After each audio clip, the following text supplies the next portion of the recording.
warahmatullahi wabarakatuh.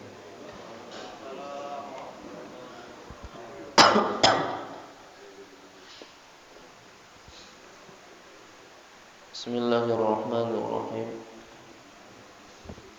Alhamdulillahi rabbil alamin. Hamdal hamidin, hamdash syakirin, hamdan na'imin, hamdan yufi ni'amahu wa yukafi'u mazidah. Ashhadu an la ilaha illallah wahdahu la syarika lah. Wa ashhadu anna sayyidana Muhammadan abduhu wa rasuluh. Allahumma salli wa sallim ala sayyidina Muhammadin al-fatihi lima ukhliqa wal khatimi lima sabaqa nasiril haqqi wal haqqi wal hadi ila siratikal mustaqim wa ala alihi wa sahbihi haqqa qadrihi wa miqdarihil azim. Subhanaka la ilma lana illa ma 'allamtana innaka antal alimul hakim. Wala hawla wala quwwata illa billahil aliyyil azim. Rabbi ishrah li sadri wahlul 'uqdatam min lisani yafqahu qawli. Amma ba'du. Bapak Ibu jamaah Masjid 9 Muqtadin yang dimuliakan oleh Allah, puji dan syukur kita kehadirat Allah Subhanahu wa taala, di mana berkat rahmat, karunia dan hidayahnya sehingga kita semua masih diberikan kesempatan, masih digerakkan hatinya sehingga kita dapat melaksanakan salat subuh secara berjamaah. Semoga kita diberikan kekuatan oleh Allah untuk selalu istiqomah salat di awal waktu, selalu istiqomah mengaji, selalu istiqomah berada di jalannya. Amin ya rabbal alamin. Salawat dan salam marilah kita kirimkan kepada junjungan kita Nabi Agung, Nabi besar, Nabi yang mulia, yakni Nabi Muhammad sallallahu alaihi wasallam, dengan ucapan Allahumma salli ala sayyidina Muhammad wa ala ali sayyidina Muhammad. Semoga kelak kita yang ada di sini mendapatkan syafaatnya beliau. Amin ya rabbal alamin. Bapak Ibu yang dimuliakan oleh Allah, sebelum kita ngaji sebagaimana biasa, mari kita kirimkan Fatihah kepada pengarang kitab Tafsir Jalalain ini. Semoga kita mendapatkan ilmu yang bermanfaat, ilmu yang barakah. Amin ya rabbal alamin. Al-Fatihah. Ila hadratin Nabil Mustafa Muhammadin sallallahu alaihi wasallam, kafatul anbiya wal mursalin wal awliya was salihin, khususan ila Syekh Abdul Qadir Al-Jilani, wa khususan ila Syekh Jalaluddin As-Sayyuti wa Syekh Jalaluddin Al-Mahalli. Inna Allah Ta'ala yaghfiru lana wa yaghfiru lahum wa yarhamuna wa yarhamuhum wa yu'li darajatin fil jannah wa yu'idu alaina min anwarihim wa asrarihim wa ulumihim fid din wa dunya wal akhirah wa yatawaffana ala millatihim wa yahsuruna fi zumratihim fi khairi walati wa afiyatin min sirril Fatihah. A'udzu billahi minasy syaithanir rajim. Bismillahirrahmanirrahim. Alhamdulillahi rabbil alamin, arrahmanir rahim, maliki yaumiddin. Iyyaka na'budu wa iyyaka nasta'in. Ihdinas siratal mustaqim. Siratal ladzina an'amta 'alaihim ghairil maghdubi 'alaihim waladdallin. Amin.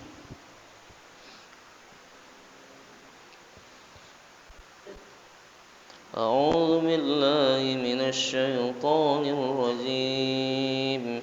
بسم الله الرحمن الرحيم.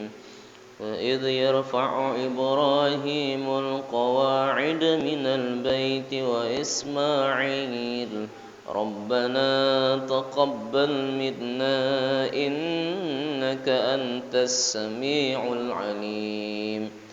ربنا واجعلنا مسلمين لك ومن ذريتنا أمة مسلمة لك وأرنا مناسكنا وتب علينا إنك أنت التواب الرحيم ربنا وابعث فيهم رسولا منهم يتلو عليهم آياتك ويعلمهم الكتاب والحكمة ويزكيهم إنك أنت العزيز الحكيم ومن يرغب عن ملة إبراهيم إلا من سفه نفسه ولقد اصطفيناه في الدنيا وإنه في الآخرة لمن الصالحين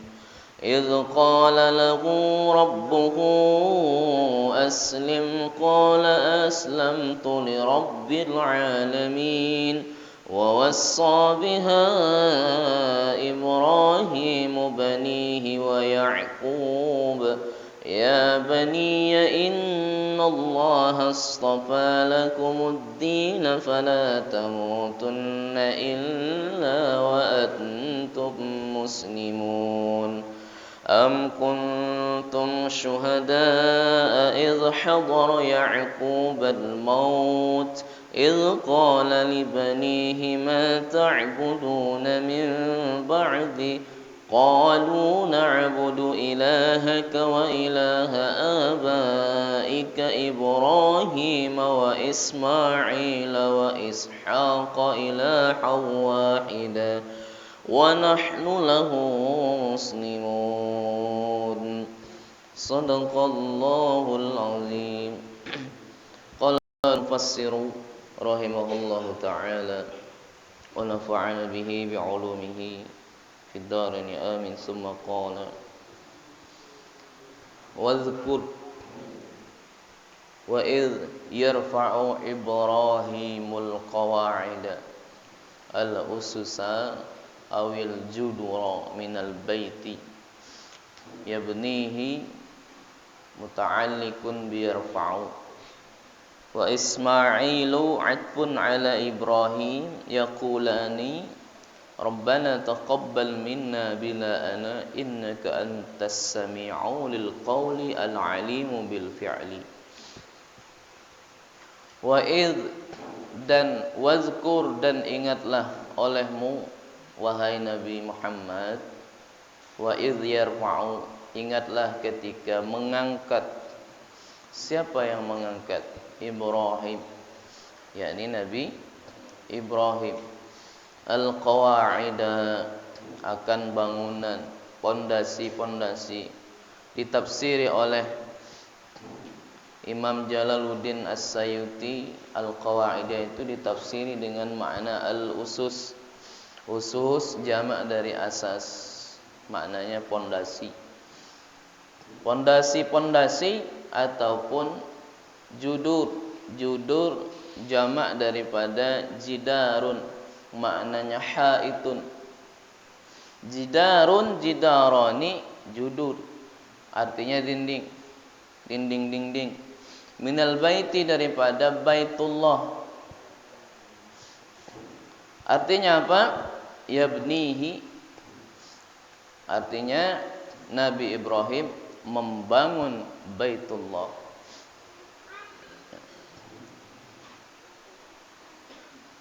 dikisahkan bahwasanya pembangunan Baitullah itu bahwasanya Allah Subhanahu wa taala sudah terlebih dahulu menciptakan maudhi tempat yang akan diposisikan sebagai Baitullah itu sebelum Allah menciptakan bumi sudah terpaut sekitar 2000 tahun. Jadi 2000 tahun sebelum diciptakannya bumi, Baitullah itu sudah disiapkan. Sudah disiapkan oleh Allah.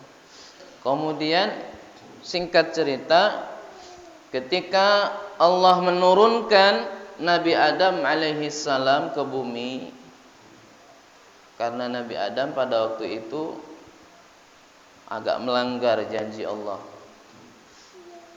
Melanggar janji Allah bersama Siti Hawa. Sehingga Allah turunkan keduanya itu ke bumi. Nah, ketika Allah turunkan Nabi Adam ke bumi, Nabi Adam merasa sepi. Tidak ada kawan. Bayangkan di bumi berdua dengan Siti Hawa. Siti Hawa diturunkan oleh Allah di Jeddah menurut satu riwayat. Riwayat yang lain itu menurut riwayat Ibnu Abbas. Jadi Nabi Adam diturunkan Allah di India, kemudian Siti Hawa diturunkan oleh Allah di Jeddah. Nah, Nabi Adam merasa sepi karena sendirian, lalu ia mengadu kepada Allah Subhanahu wa taala sehingga Allah turunkan Baitul Ma'mur. Apa itu Baitul Ma'mur? Baitul Ma'mur itu punya dua pintu. Yang sisi-sisinya itu terbuat dari yakut, terbuat dari permata yang diambil dari surga. Sisinya itu saking luasnya Baitul Ma'mur itu, dia punya dua pintu.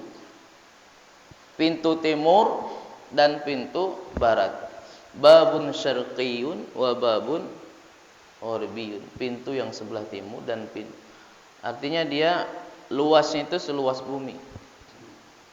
Nah, akhirnya Allah menurunkan Baitul Ma'mur. Kemudian Allah letakkan Baitul Ma'mur itu di posisinya Baitullah sekarang ini. Lalu Allah berfirman kepada Nabi Adam, "Ya Adam, inni ahbadtu ilaika baitan." Sesungguhnya aku menurunkan kepada kamu satu rumah yang kamu nanti tawaf di situ. Sebagaimana tawafnya para malaikat di sekitar Arasy. Dan kamu nanti tusalli, salat di sekitar itu, di sisi Baitullah itu. Nah, lalu kemudian setelah Allah menurunkan Baitul Ma'mur, Allah juga menurunkan Hajar Aswad. Jadi Allah tidak hanya menurunkan Baitul Ma'mur, juga menurunkan Hajar Aswad. Lalu kemudian Nabi Adam berangkatlah dari Hindia ke Mekah, ke Baitullah, jalan kaki, masyian. Jalan kaki baik. Karena pada waktu itu belum ada kendaraan, baru beliau dewek yang hidup, yang lain belum ada. Nah, jalan kaki saja. Kemudian Allah mengutus satu orang malaikat. Kan pertanyaannya, tahu tak Nabi Adam di Baitullah di mana? Kan tidak tahu. Nah, harus ada penunjuk jalan. Siapa penunjuk jalan? Allah utus seorang malaikat untuk menunjukkan jalan di mana itu Baitullah. Jadi dulu di zaman Nabi Adam kalau sesat jalan ada yang menunjukkan. Malaikat langsung menunjukkan. Malaikat langsung menunjukkan. Lalu kemudian sampai di Baitullah, Nabi Adam berhaji di situ. Fahaja Adam al-baita. Nah, setelah Nabi Adam berhaji, malaikat pun ngomong kepada Nabi Adam, "Semoga Allah menerima hajimu wahai Nabi Adam. Sungguh kami telah berhaji di Baitullah ini sebelum kamu selama 2000 tahun." Nah, bayangkan 2000 tahun mereka itu telah berhaji. Menurut Ibnu Abbas, Nabi Adam alaihi salam itu haji, ada yang tahu Bapak Ibu? Berapa kali beliau haji? Yaitu selama 40 kali. Arba'ina, 40 kali dia haji. Dari India jalan kaki 40 kali. Kita kan sama-sama tahu Nabi Adam itu usianya panjang. Kalau kita kan umatnya Nabi Muhammad, usianya pendek-pendek. 63 tahun rata-rata. Lebih daripada 63 tahun bonus. Nah, bonus yang Allah berikan kepada kita. Nabi Adam umurnya panjang-panjang sehingga bisa haji selama sebanyak 40 kali. Nah, kemudian menurut Imam Al-Qastalani, ia menyarahi hadis Sahih Bukhari bahwasanya pembangunan Ka'bah itu selama 10 kali. Sebanyak 10 kali. Pertama tadi dibangun oleh Banaul Malaika, dibangun oleh para malaikat. Diriwayatkan bahwasanya Allah Subhanahu wa taala memerintahkan malaikat untuk membangun di setiap langit itu satu bait, satu rumah. Setiap langit itu ada baitnya. Jadi langit ada berapa? 7. Bumi ada, sehingga semuanya ada 14. Nah, ini bukan cerita kosong, ada referensinya. Wa fi kulli ardin baitan. Nah, Imam Mujahid mengatakan hiya arba'ata asyara baitan. Semuanya itu ada 14 bait. Nah, jadi masing-masing langit itu punya bait semua. Punya baitullah semua. Kemudian pembangunan yang kedua barulah dibangun oleh Nabi Adam alaihis salam.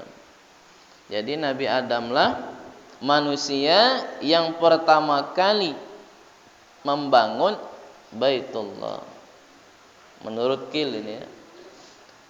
Dari manusianya, kalau dari malaikatnya ya tadi. Kemudian Nabi Adamlah yang pertama kali, manusia yang pertama kali tawaf di situ, haji di situ. Kemudian pembangunan yang ketiga dibangun oleh anaknya Nabi Adam, yaitu yang bernama Shis.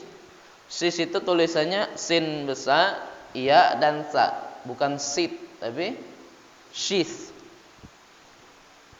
Bisa di akhirnya. Bagaimana Nabi Shis membangun Ka'bah? Dia membangun Ka'bah dengan tanah dan batu. Jadi proses pembangunnya begitu. Bitin wal hijarah. Nah, Baitullah ini senantiasa dimakmurkan ketika itu sama anak cicitnya Nabi Adam. Kemudian pada zaman Nabi Nuh, ternyata di zaman Nabi Nuh itu kan kita tahu ada peristiwa besar, yakni peristiwa banjir yang sangat besar sehingga menenggelamkan semua bumi ini, ditenggelamkan. Nah, ketika itu posisi Baitullah itu berubah. Nah, berubah posisinya karena banjir besar tadi itu. Dan menurut satu riwayat ada satu makhluk mati yang tidak punya ruh. Makhluk mati yang tidak punya ruh, tapi dia jalan menuju Baitullah dan tawaf. Siapa makhluk itu? Yaitulah bahteranya Nabi Nuh alaihis salam. Tawaf. Ini diceritakan oleh Abu Yazid Al-Bustami ketika beliau ditanya oleh para orang Kristen itu siapa namanya? Sinaris. Apa bahasa lainnya? Jadi mereka ditanya oleh beberapa orang, Buhairah itu siapa nama ininya? Buhairah itu kan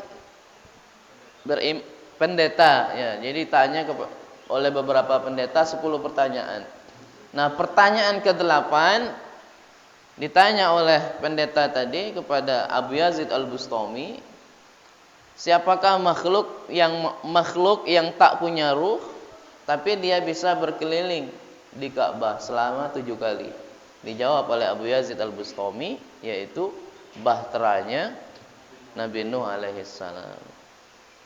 Ini mungkin jarang kita ketahui. Itu saking mulianya Baitullah. Sampai banjir pun ada orang yang tawaf. Sampai banjir pun ada yang tawaf. Kemudian yang keempat, barulah dibangun oleh Nabi Ibrahim alaihissalam. Kita tahu proses pembangunannya itu. Jadi Nabi Ibrahim meletakkan batu,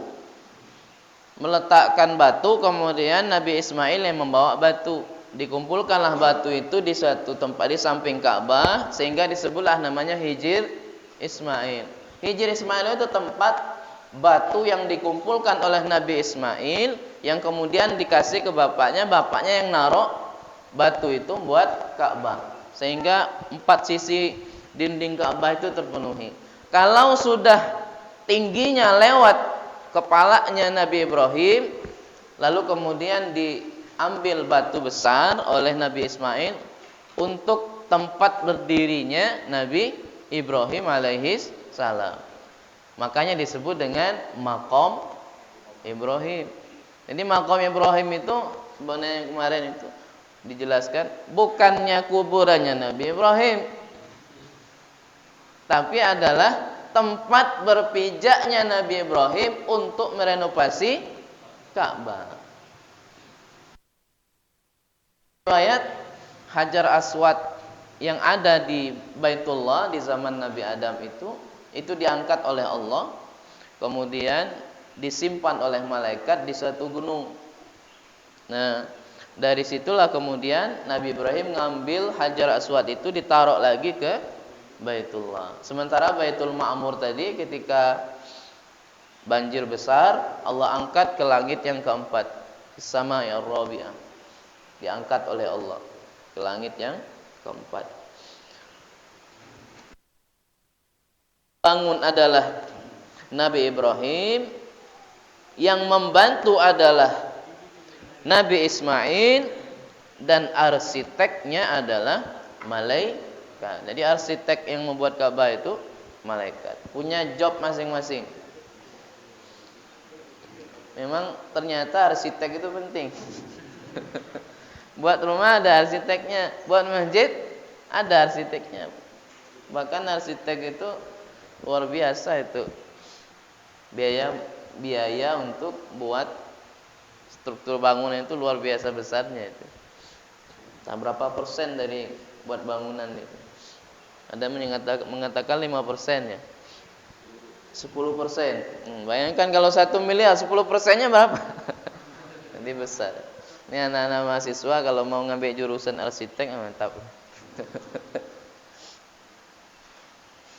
Ya, arsiteknya langsung malaikat Jibril. Kemudian yang kelima, dibangun oleh Amalikoh. Amalikoh itu adalah seseorang yang bertubuh besar, orang-orang kuat. Kalau orang nyebutnya dulu raksasa, karena sangat tinggi, postur tubuhnya sangat besar. Sisinya. Kalau makanya umatnya Nabi Musa itu kecut ketika berhadapan dengan kaum Amalikoh. Makanya kita ada dengar kisah tentang Jalut, ya. Kisah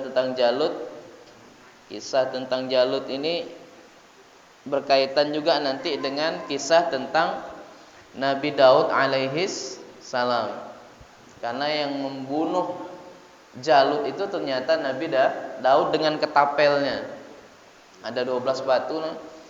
12 batu itulah yang membunuh Jalut. Karena orangnya tinggi-tinggi, tidak telap di pedang, harus pakai ketapel.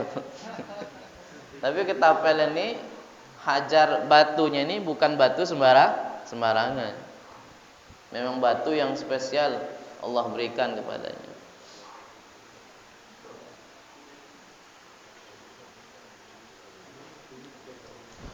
Kemudian yang keenam adalah dibangun oleh sekelompok suku yang bernama Jurhum. Yang kemarin sudah diceritakan juga. Jurhum itu adalah suku Arab. Jadi pertama kali datang ke Baitullah itu pasca Nabi Ibrahim. Ketika itu Nabi Ibrahim datang bersama istrinya, yaitu Siti Hajar. Ibrahim itu punya istri tidak hanya 2, ada mengatakan 4 istri. Pertama Siti Sarah, kedua Siti Hajar, ketiga Qanturah. Nah, Qanturah inilah yang menurut suatu cerita adalah Dewi Qanturah inilah yang kata orang Melayu adalah neneknya orang Melayu. Ada yang bilang begitu.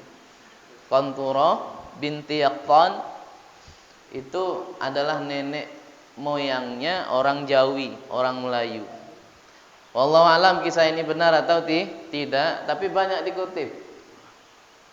Di beberapa referensi banyak dikutip. Nenek moyangnya orang Jawi, orang Melayu ini katanya Qanturah salah satu daripada istrinya Nabi Ibrahim. Nah, kita semua tahu bahwa ketika Nabi Ibrahim membawa istrinya yang bernama Siti Hajar ke posisi Baitullah, ke Mekah, itu kan tidak ada sama sekali orang di situ. Tidak ada sama sekali. Gersang, tidak ada tanaman. Yang ada hanya batu, hanya pasir, padang pasir. Lalu datanglah Nabi Ibrahim dan istrinya tadi Siti Hajar yang membawa keberkahan. Sehingga muncullah di situ mata air, yaitu mata air Zam-Zam. Dari situlah kemudian suku Jurhum ini tadi bertempat tinggal. Izin dulu kepada istrinya Nabi Ibrahim untuk tinggal di situ. Nah, yang membangun kota Mekah itu suku Jurhum. Tapi yang membangun Ka'bah itu yaitu Nabi Ibrahim dan Ismail. Kemudian yang ke-8 baru dibangun oleh Quraisy. Quraisy ini yang ke-7 adalah dibangun oleh Qusay. Qusay ini adalah buyut yang kelima daripada Nabi SAW. Yang ke-8 baru dibangun oleh Quraisy.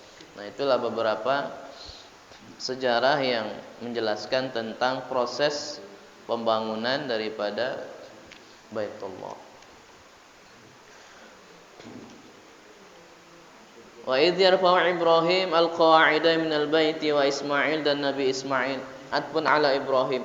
Yaqulani diatopkan kepada Nabi Ibrahim, yaqulani seraya mereka berdua berkata, Rabbana taqabbal minna, wahai Tuhan kami, taqabbal terimalah olehmu minna daripada kami, bina'ana akan bangunan-bangunan kami. Jadi setelah bangun berdoa, semoga bangunannya diterima. Ini pelajaran bagi kita. Kalau sudah bangun rumah, berdoa aja orang selamatan, bukan bid'ah. Ada yang mengatakan selamatan masjid bid'ah, selamatan rumah bid'ah. Ini berdoa nih. Bukannya Nabi Muhammad, malah Nabi Ibrahim berdoa setelah membangun Ka'bah supaya barokah. Ka'bahnya diberkahi, bangunannya diberkahi, berdoa. Nah, begitulah seseorang kalau sudah beramal pasti dia itu berdoa setelahnya. Sama ketika setelah sholat fardu, masa tidak boleh jamaah-jamaah?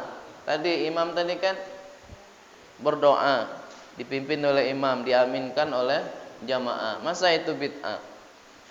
Wirid setelah sholat bid'ah. Menurut siapa? Menurut minhum, menurut golongan mereka.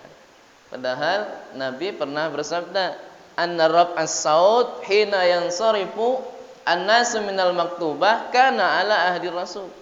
Bahwasanya mengangkat suara ketika manusia itu telah berpaling dari sholat maktubah, berzikir, mengangkat suara, itu ada pada masa Nabi. Ada dalilnya. Jadi bukan bid'ah. Bahkan disebutkan tidaklah berkumpul suatu kaum, suatu jamaah di mana ada sebagian yang berdoa, sebagian yang lain mengaminkan, kecuali doanya itu diijabah oleh Allah. Illa istajaballah, melainkan diijabah oleh Allah.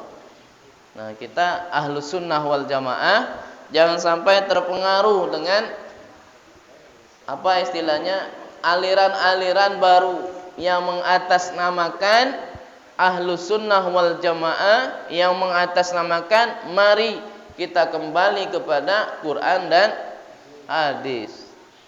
Jargonnya bagus, tetapi di balik itu ada misi terselubung. Nah, itu yang harus kita wanti-wanti, harus kita ingat. Jadi memang ada namanya syurutul amal, ada namanya arkanul amal, ada namanya syurutu qabulil amal. Kalau syarat dari kita sholat, jelas. Pertama harus Islam dulu, harus suci. Kemudian kalau rukun daripada sholat, sama-sama kita ketahui. Ada yang mengatakan 13, ada yang mengatakan 17. Ada namanya syurut qabulil amal, syarat diterimanya amal. Makanya ketika sholat itu tidak cukup, kalau mau diterima sholatnya, tidak hanya cukup kita sholat dengan pakaian yang sembarangan. Sholat tapi pakai baju kaos, sah dah sholatnya? Sah, tapi kurang sopan. Gimana mau diterima? Makanya ada syurut qabulil amal. Kita beramal itu tidak hanya mengharapkan, tidak hanya sekedar gugur kewajiban, tapi juga harus mengharapkan diterima. Ibadah kita diterima. Maka harus bagus sholatnya, harus bagus pakaiannya, harus suci pakaiannya, agar supaya makbul. Rabbana taqabbal minna bina'ana innaka antas sami'ul alim. Sesungguhnya Engkau as-sami'ul alim, maha mendengar. Lil qauli, bagi segala perkataan, bagi suatu perkataan, al-alim, lagi maha mengetahui. Rabbana waj'alna muslimaini munqadaini laka. Rabbana, wahai Tuhan kami, ini doa yang selanjutnya. Wahai Tuhan kami, ij'alna, jadikanlah kami muslimaini, dua orang yang muslim, al-munqadaini, muslim yang pasrah, yang patuh. Sama-sama kita ketahui bahwasanya Nabi Ibrahim, Nabi Ismail itu sudah muslim atau tidak? Sudah muslim. Tapi kenapa doanya minta jadi muslim? Nah, inilah doa muslim bil haqiqah. Dia berdoa supaya menjadi muslim yang hakiki, bukan musliman. Kalau kita sekarang nyebutnya muslimnya KTP. KTP-nya muslim, tetapi apakah bil hakiki, bil haqiqah? Belum tentu. Karena kadang kita salatnya banyak yang bolong. Apakah itu muslim hakiki? Nah, belum tentu. Makanya Nabi Ibrahim, Nabi Ismail berdoa, Rabbana waj'alna muslimaini. Doa masih muslim, tapi muslim yang bagaimana? Muslim yang benar-benar muslim. Tidak hanya sekedar melaksanakan kewajiban patuh. Apa arti patuh pasrah? Ketika kita bekerja, dengar suara azan, nanggung, lanjutkan baik. Kan begitu seringnya. Di rumah ataupun di kantor, dengar suara azan, panggilan dari Allah melalui perantaraan muazin tadi, kita lanjutkan saja pekerjaan di kantor, karena pekerjaan masih banyak. Nah, ini berarti belum pasrah. Kalau sudah pasrah itu, kapanpun, dimanapun, dalam kondisi apapun, maka kita berhenti kegiatan, langsung sholat. Nah, di pondok kami di Situ Bondo, Syalapiyah Sapiyah itu, alhamdulillah sudah menerapkan itu. Bahkan ketika belajar, kalau sudah masuk waktu sholat, semuanya, tidak hanya santri, guru-gurunya pun juga. Guru-gurunya itu sholatnya semuanya di masjid, langsung berjamaah. Bahkan kalau ada yang tidak sholat berjamaah itu dipanggil gitu oleh pengasuh, bukan gurunya, bukan sembarang yang manggil, langsung pengasuh yang manggil. Dipanggil, dinasihati, hukumnya apa? Kalau tidak sholat jamaah, hukumannya kalau berturut-turut 3 kali dia berjamaah, itu hataman di asta namanya, di makbarahnya Kiai As'ad Samsul Arifin. Nah, itu gurunya juga, bukan hanya murid. Kalau murid itu sudah mainstream, Nah, ini guru pun, ustadz-ustadznya pun kena juga aturan itu. Karena kan sholat tak memandang usia, tak memandang strata. Saya dulu ketika masih baru-baru mondok, ini pas balik kampung, kemudian namanya orang baru dari kampung itu semangatnya luar biasa. Semangat religius itu luar biasa. Apalagi yang baru-baru hijrah itu luar biasa. Jadi ketika di kampung ada acara, pas itu waktunya azan. Lalu namanya kita semangat luar biasa, jadi pakailah pakaian sholat, pakai kopiah, pakai sarung ke masjid. Nah, apa kata orang kawan-kawan kita lah yang masih muda itu sudah masuk sholat Ustaz, monggo silakan. Sementara dia yang nyuruh ini masih nyantai-nyantai bae di luar. Jadi seolah-olah kewajiban itu hanya saya bae. Sementara dia dakwah wajib. Dalam hati saya pengen enggak saya siapa. Salat itu bukan saya yang wajib, kau juga wajib. Kadang itu ujian kita di masyarakat itu. Anggap karena kita ini ya ibarat tuh anak pondok, jadi kita lah harus sholat terus. Mereka enggak. Mereka kan salah. Kewajiban untuk kita dewek, mereka enggak. Nah, ini perlu diluruskan ini. Kalau kawan yang begitu diluruskan. Yang wajib sholat bukan hanya saya, kamu juga wajib sholat. Enak. Gitu biasanya.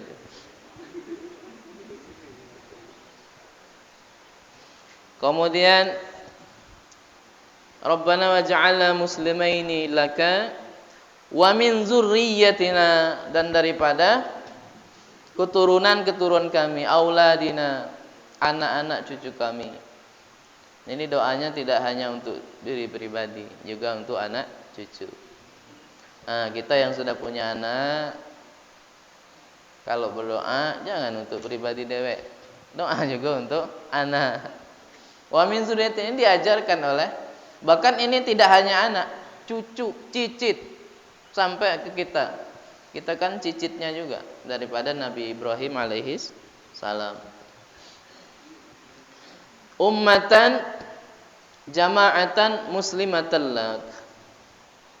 Jadikanlah kami muslim, ummatan satu umat, jamaah satu kelompok, muslimatan yang beragama muslim, seorang muslim, laka bagimu. Wamin litab'idi, ini penafsiran dari Jalaluddin As-Sayuti. Min di situ menunjukkan litab'id, sebagian. Min zuriyatina, sebagian. Karena sebagiannya ada yang juga kufur, tidak semuanya yang muslim. Wa utiya bihi litaqaddumi qaulihi, didatangkan redaksi tersebut karena terdahulunya firman Allah, la yanalu ahdiz zalimin. Wa arina 'allimna manasikana syara'i'a ibadatina au hajjina.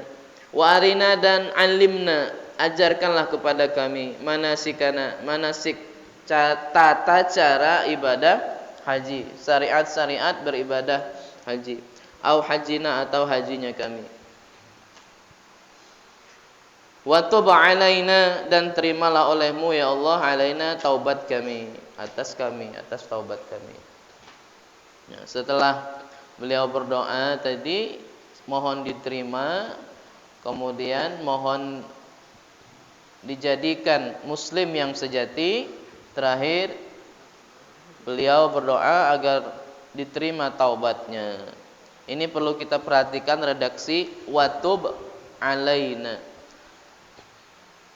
Karena Nabi Ibrahim alaihissalam, yang namanya nabi itu pasti dia maksum. Maksum artinya dijaga oleh Allah, lepas, terhindar dari perbuatan dosa. Tapi masih berdoa watub alaina, masih berdoa agar supaya diterima taubat. Ini yang perlu kita perhatikan redaksi ini.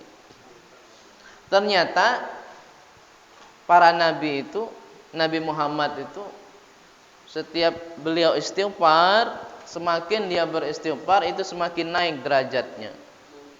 Diceritakan bahwasanya Nabi Muhammad itu setiap hari itu 70 kali dia beristighfar. Maksum Nabi Muhammad, tapi beristighfar. Nah, setiap beliau istighfar itu naik derajatnya. Sehingga setiap hari itu derajatnya selalu naik. Bukan berarti beliau punya dosa, tidak. Jadi untuk menaikkan derajat. Nah, apalagi kita yang setiap hari selalu berbuat dosa. Seharusnya lebih banyak lagi istighfar. Tak cukup 70 kali. Tak cukup 3 kali kita ba'da salat istighfar.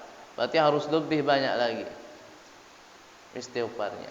Bahkan istighfarnya kita bisa jadi perlu diistighfarkan. Gimana itu Bapak Ibu? Istighfar yang perlu diistighfarkan. Istighfar nutup mata, dibuka dikit nampak juga. Nengok aurat orang ada. Astagfirullahaladzim. Tapi nampaknya kok. Istighfar yang perlu diistighfarkan kembali. Sudah sholat, istighfar. Karena di sholat kita banyak mengingat yang lain. Tidak mengingat Allah, tapi banyak mengingat yang lain. Baru sudah masuk takbir, sudah kemana-mana pikiran. Percaya atau enggak Pak? Saya yakin sama lain. Masuk takbir Allahu Akbar niat, itu sudah kemana-mana pikiran tuh. Sudah tidak fokus lah lagi. Sudah mikiri sendal di luar, bagus, takut diambil orang. Mikirkan tadi tuh letak bawa apa belum kunci motor. Kunci rumah naruhnya di mana? Banyak yang dipikirkan. Jadi setan beraksi ketika itu. Nah, makanya perlu diistighfarkan lagi sholatnya kita itu. Nah, sehingga kita dianjurkan untuk sholat sunnah rawatib, untuk menempel, untuk menambal itu. Wa tub 'alaina innaka antat tawwabur rahim. Sesungguhnya engkau adalah maha penerima taubat, lagi maha pengasih, lagi maha penyayang. Jadi memang langkah untuk usul kepada Allah itu memang harus taubat terlebih dahulu. Langkah atau strategi kita untuk usul sampai kepada Allah itu pertama harus taubat dulu. Setelah itu baru kita syariat. Setelah itu baru thariqat. Baru nanti masuk kepada hakikat atau ma'rifah. Jadi ada langkah-langkahnya. Kalau Al-Ghazali membagi 3. Istilahnya itu dibagi 3. Untuk usul kepada Allah. Pertama takhalli, kedua tahalli, ketiga baru tajalli. Takhalli itu artinya mengosongkan segala sifat-sifat yang tidak bagus di dalam hati kita. Itu namanya apa? Takhalli. Dikosongkan sifat dengki kita, sifat angkuh kita, sifat sombong kita. Itu dikosongkan. Baru kemudian masuk ke tren yang kedua, langkah kedua, tahalli, dihiasi. Karena sudah kosong, masuk kita hiasi dengan sifat-sifat yang bagus. Baru kemudian tajalli. Baru kemudian kita bisa ma'rifah kepada Allah. Konsepnya Imam Al-Ghazali. Sa'alahu at-taubata ma'ismatihima tawadu'an wa ta'liman li dzurriyyatihima. Keduanya meminta kepada Allah akan taubat bersamaan maksumnya keduanya Nabi Ibrahim dan Nabi Ismail itu menurut Jalaluddin As-Sayuti tawadu'an karena tawaduknya mereka, wa ta'liman dan mengajarkan li dzurriyyatihima bagi zuriat-zuriat keduanya. Kita diajarkan oleh Khalilullah. Rabbana, wahai Tuhan kami, wab'ats fihim, utuslah olehmu fihim ay ahlil bait, pada ahli bait kami, keluarga kami, rasulan, seorang rasul, minhum, daripada mereka, min anfusihim, daripada diri-diri mereka ahlul bait. Wa qad ajaballahu du'aahu bi Muhammad, dan sungguh Allah mengijabah doanya Nabi Ibrahim dengan diutusnya Nabi Muhammad. Ya, doanya diijabah, tapi lama prosesnya. Karena Nabi Muhammad adalah nabi yang paling akhir khatamul anbiya.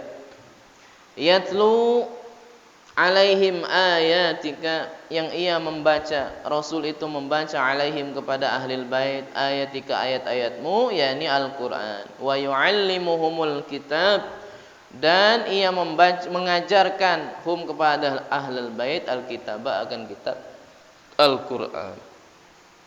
Wal hikmata, dan hikmah, ay ma fihi minal ahkam, artinya sesuatu yang di dalamnya terdapat hukum-hukum. Abu Bakar bin Duraid memaknai hikmah.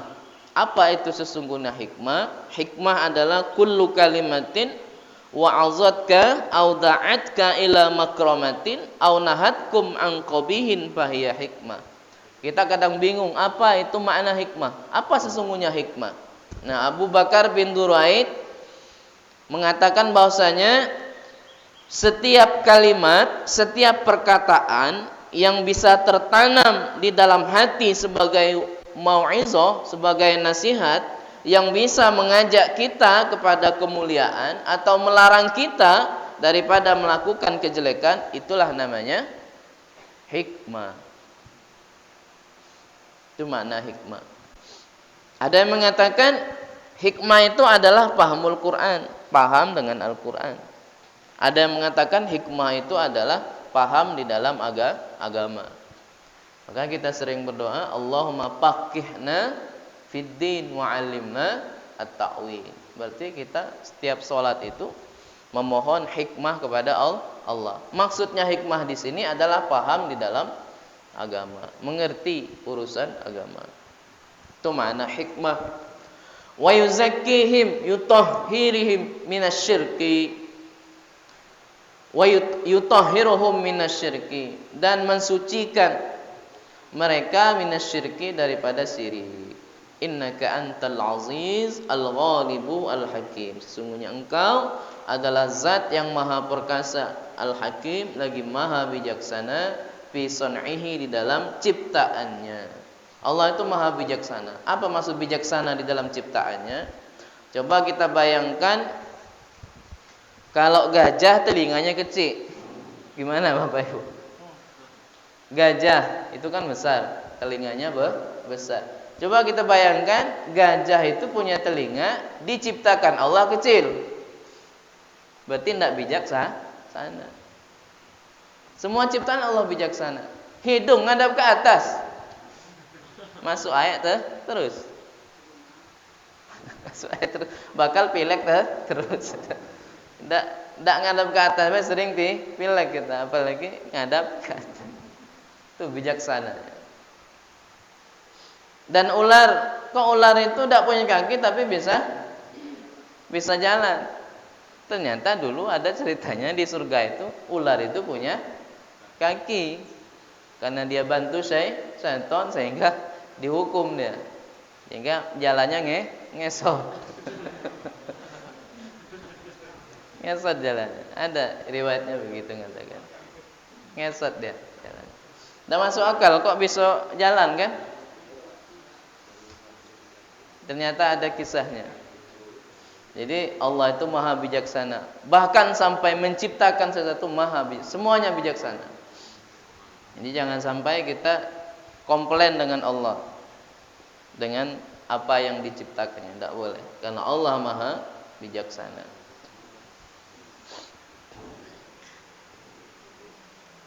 Tak bayangkan tadi itu ya, seekor gajah tidak punya belalai. Itu gimana itu? Cara makannya gimana, Pak? Badan besar, tidak punya belalai. Maha bijaksana ya Allah. Wa man ayyarghabu an millati Ibrahim fayatrukuha illa man safiha nafsah. Wa man, dan orang atau barang siapa, tapi di sini maksudnya lil inkar. Barang siapa yang benci daripada millah ajaran Nabi Ibrahim, fayatrukuha, lalu ia meninggalkan millah Ibrahim. Maksudnya tidak ada yang benci. Man lil istifham lil inkari. Maksudnya tidak ada yang benci daripada milahnya Ibrahim, ajaran Nabi Ibrahim, illa man safiha nafsah, kecuali orang yang tidak kenal dengan dirinya sendiri. Ditafsiri jahula annaha makhluqah, orang yang tidak tahu bahwasanya dirinya itu diciptakan oleh Allah, yajibu alaiha ibadatuhu, yang wajib atas orang tersebut untuk beribadah kepada Allah, kecuali orang yang bodoh, yang benci dengan milahnya Ibrahim. Makanya ketika orang-orang Yahudi dan orang-orang Nasrani mengajak kita untuk memeluk agama mereka, kita simpel aja jawabnya, ikutlah kepada ajarannya Nabi Ibrahim. Nah, udah tuh, mental lah. Kenapa? Karena Nabi Musa, karena Nabi Isa kan keturunnya Nabi Ibrahim. Jadi kami tidak mengikuti ajaran kamu. Kalau kitabnya kita percaya, Taurat kita percaya, Injil kita percaya, tapi ajarannya yang sekarang kita tidak percaya. Kenapa kita tidak percaya? Karena sudah ditahrif oleh mereka sendiri. Sudah dirubah. Kitabnya tidak orisinil lagi.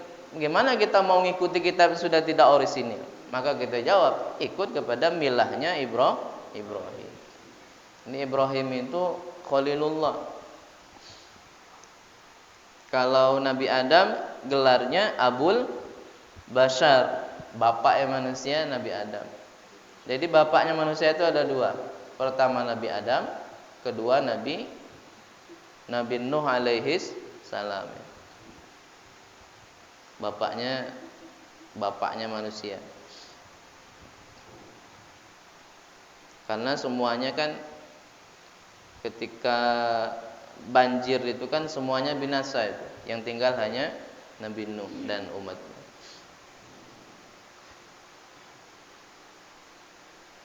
Jadi tidak ada yang benci kecuali orang yang tidak tahu siapa Allah, siapa Tuhannya. Makanya kita berdakwah itu bukan untuk mencari prioritas kita, bukan untuk agar supaya kita terkenal di masyarakat, tapi niatnya untuk mengenalkan Allah. Itulah esensi daripada dakwah. Orang ceramah kemana-mana bukan untuk nyari duit. Ceramah nyari duit salah niat itu. Nah, ketika orang memberikan amplop berarti itu min fadlillah. Tidak kita terima berarti tidak bersyukur. Dan terima berarti tidak bersyukur. Min fadlillah, termasuk dari karunia Allah. Karena tujuan dakwah itu adalah untuk menegakkan kalimat Allah, untuk mengenalkan Allah. Makanya ada seorang guru yang memberi nasihat kepada muridnya, ketika kamu nanti sudah jadi dai di Indonesia, sudah menjadi dai yang terkenal, banyak muhibbinnya, banyak umatnya, maka harus perbaiki niatnya. Jangan sampai niatnya itu untuk mencari popularitas, tapi niatnya adalah untuk menegakkan atau untuk mengenalkan Allah, mengenalkan Tuhan. Itulah esensi daripada dakwah. Awis takhaffa biha wamtahanaha, atau orang yang benci kepada syariat Nabi, benci kepada syariatnya Nabi Ibrahim adalah orang yang merendahkan dirinya mereka dan menghinakan dirinya mereka. Walaqad istafainahu ikhtarnahu fid dunya birrisalah wal khullah, dan sungguh kami telah memilih Nabi Ibrahim fid dunya, di dunia ini, birrisalah dengan diutus sebagai rasul, wal khullah dan sebagai khalilullah, sebagai kekasih Allah. Makanya gelarnya Khalilullah, kekasih Allah. Wa innahu, dan sesungguhnya Nabi Ibrahim fil akhirati, di akhirat nanti, laminas sholihin, termasuk orang-orang yang soleh. Di dunia dia sebagai Khalilullah, di akhirat dia sebagai sholihin, orang-orang soleh. Alladzina lahum darajatul ula, alladzina, orang-orang yang bagi mereka ad-darajat, derajat-derajat al-ula yang tinggi, punya derajat yang tinggi. Wazkur, dan ingatlah, idz qala, ketika berkata, lahu, kepada Nabi Ibrahim, rabbuhu, Tuhannya, aslim inqad lillah wa akhlis lahu dinaka, tunduklah, patuhlah kamu kepada Allah. Wa akhlis lahu dinaka, dan abdilah dan bulatkanlah pengabdianmu kepada Allah. Qala, kemudian Nabi Ibrahim menjawab, aslamtu li rabbil alamin. Aku pasrah, aku Islam, aku menerima Islam li rabbil alamin, bagi Tuhan semesta alam. Aslamtu li rabbil alamin. Wa wassa, dan memberi wasiat, wa fi qiraatin wa awsa, di dalam satu qiraat dibaca dengan awsa. Kalau qiraatnya kita dibaca wassa, qiraat lain dibaca awsa. Kalau ada yang baca awsa, jangan disalahkan. Itu ada qiraat lain yang mengatakan demikian. Wa wassa, dan memberi wasiat, biha, dengan millah Ibrahim, Nabi Ibrahim, ya banihi, kepada anak-anaknya. Nabi Ibrahim kumpulkan anak-anaknya, kemudian Nabi Ibrahim beri wasiat. Menurut satu riwayat, Ibrahim ini punya anak 8. Kita hanya taunya anaknya 2, yaitu Nabi Ismail dan Nabi Ishak. Mana dulu Ishak dengan Ismail? Duluan Nabi Ismail, terpaut 13 tahun. Makanya Nabi Ishak itu kan maknanya senyum, semi ketawa maknanya. Kenapa begitu? Karena Siti Sarah ini mengandung Ishak, itu usianya sudah diponis mandul. Usia 90 tahunan sudah diponis mandul. Gimana orang usia 80-an bisa hamil? Bapak Ibu, usia 80-an bisa hamil. Kan jadi ceritanya ada datang beberapa malaikat datang menghadap kepada Nabi Ibrahim. Malam-malam datang kepada Nabi Ibrahim. Pakai pakaian dia menyerupai manusia. Ada 2 berita yang disampaikan oleh malaikat itu. Pertama, berita gembira kalau Nabi Ibrahim akan punya anak lagi. Dia kan sudah punya anak dari Siti Hajar, akan punya anak lagi dari Siti Sarah. Nah, kedua, berita tentang akan di bumi hanguskannya umatnya Nabi Lut.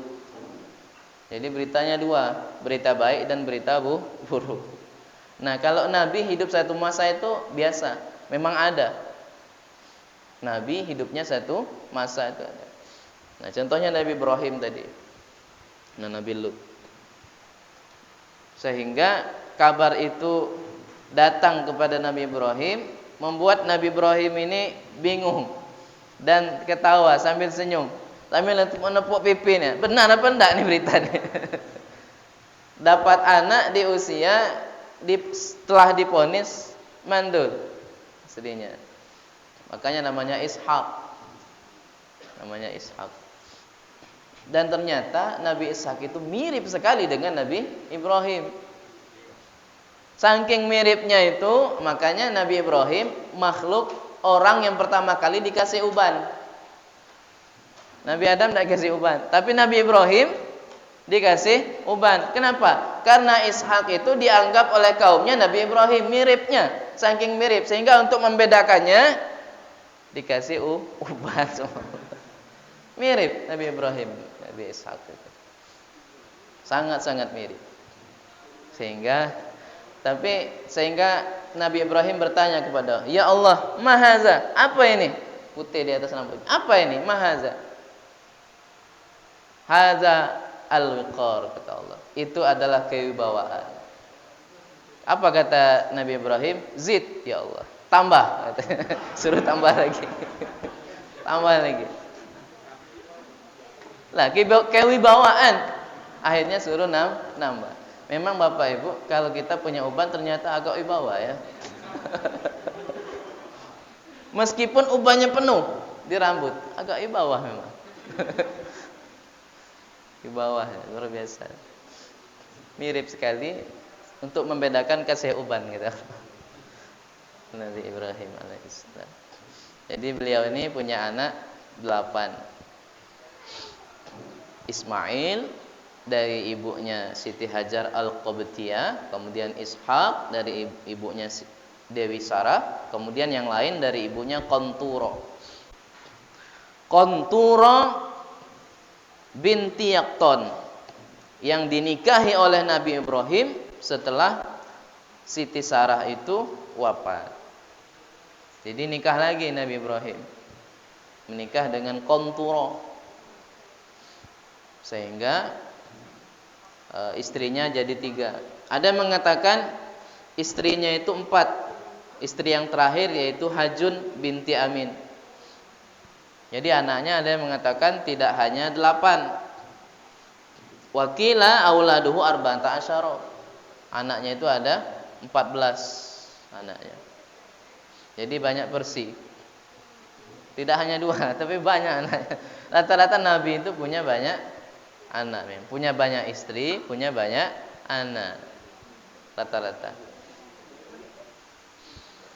Kemudian memberi wasiat Nabi Ibrahim kepada anak-anaknya, wa Yaqub, dan Nabi Yaqub juga memberi wasiat kepada anak-anaknya. Apa wasiatnya? Ya bani, ya wahai anak-anakku, innallaha, sesungguhnya Allah, istofa, memilih, lakum, bagi kamu, dina, akan suatu agama, yaitu dinal Islam, yaitu agama Islam. Fala tamutunna illa wa antum muslimun, maka janganlah kalian meninggal, kalian mati kecuali dalam keadaan muslim. Apa maksudnya ini? Apa faedahnya bagi kita? Jadi ketika kita punya anak, maka kita harus kumpulkan anak-anak kita itu, nasihati, suruh rajin-rajin sholat. Jangan sampai tinggal sholat. Ini wasiatnya, fala tamutunna illa wa antum muslimun. Memang kita tidak tahu nanti kita mati dalam keadaan Islam atau tidak. Intinya harus pertahankan keimanan kita. Nasihati anak kita, jangan sampai tinggal sholatnya. Wasiatnya begitu. Kalau kita tidak wasiat sebelum meninggal, nah kamu carilah kerja. Kakek kalau tidak kerja, cak mana ketika kamu ditinggal oleh bapak? Bapak ini usianya sudah tua, bentar lagi meninggal. Carilah duit banyak-banyak. Nasihatnya begitu. Bukan sholatnya jangan tinggal, sholatnya tepat waktu. Bukan begitu, tapi lamarlah kerja di ini perusahaan itu. Lamarlah jadi CPNS gitu. Supaya hidupnya aman. Bukan nasihatnya sholat, tapi supaya nyari dunia. Alhamdulillah. Itu yang perlu kita introspeksi bagi diri kita. Wasiatnya itu bukan wasiat materi, bukan wasiat harta. Yang paling sadis lagi, nah sebelum saya meninggal, tanah yang sebelah untuk kamu, tanah sebelah untuk si B. Wasiatnya kita. Ini benar ini Bapak Ibu ya. Memang kenyataan. Kita harus introspeksi diri ya. Sama lah kita nih. Gitulah adanya manusia. Makanya iktibarnya Al-Qur'an di situ. Hikmahnya dari ayat ini ya begitu. Naha antarkil Islam wa amara bisabati alaihi ila musadafatil maut. Allah melarang daripada meninggalkan Islam. Wa amara, dan Allah memerintahkan agar tetap istiqomah dengan agama Islam, ila masadafatil maut, hingga kita menjumpai yang namanya kematian. Walamma qala al-yahud wallahu alam bissawab. Semua ada manfaatnya, ada barakahnya. Amin ya rabbal alamin. A'udzubillahi minasyaitonir rajim. Bismillahirrahmanirrahim. Alhamdulillahirabbil alamin. Hamdal hamidin, hamdal syakirin, hamdal naimin, hamdal yafi ni'amahu wa yakfi wa mazidah. Ya rabbana lakal hamdu kama yanbaghi li jalali wajhikal karim wa 'azimi sultanik. Allahumma salli ala sayyidina Muhammadin salatan tuballighuna biha hajabatikal haram wa ziyarata habibika Muhammadin alaihi afdhalus salatu wassalam bi sihhati wa afiyati wa bulughil maram wa ala alihi wa sahbihi wa barik wa sallim. اللهم اختم لنا بالإسلام واختم لنا بالإيمان واختم لنا بحسن الخاتمة ولا تختم علينا بسوء الخاتمة. اللهم يا مقلب القلوب ثبت قلوبنا على دينك وعلى طاعتك. اللهم اجعل جمعنا جمعا مرحوما وتفرقنا من بعده تفرقا معصوما ولا تجعل اللهم لنا ولا فينا ولا معنا شقيا ولا مردودا ولا محروما. اللهم ارزقنا فهم النبيين وحفظ المرسلين والهام الملائكة المقربين. اللهم نور قلوبنا كما نورت السماوات والأرض أبدا أبدا برحمتك يا أرحم الراحمين. ربنا آتنا في الدنيا حسنة وفي الآخرة حسنة وقنا عذاب النار. سبحان ربك رب العزة عما يصفون سلام على المرسلين الحمد لله رب العالمين. تقبل الله منا ومنكم تقبل يا كريم. Assalamualaikum warahmatullahi wabarakatuh.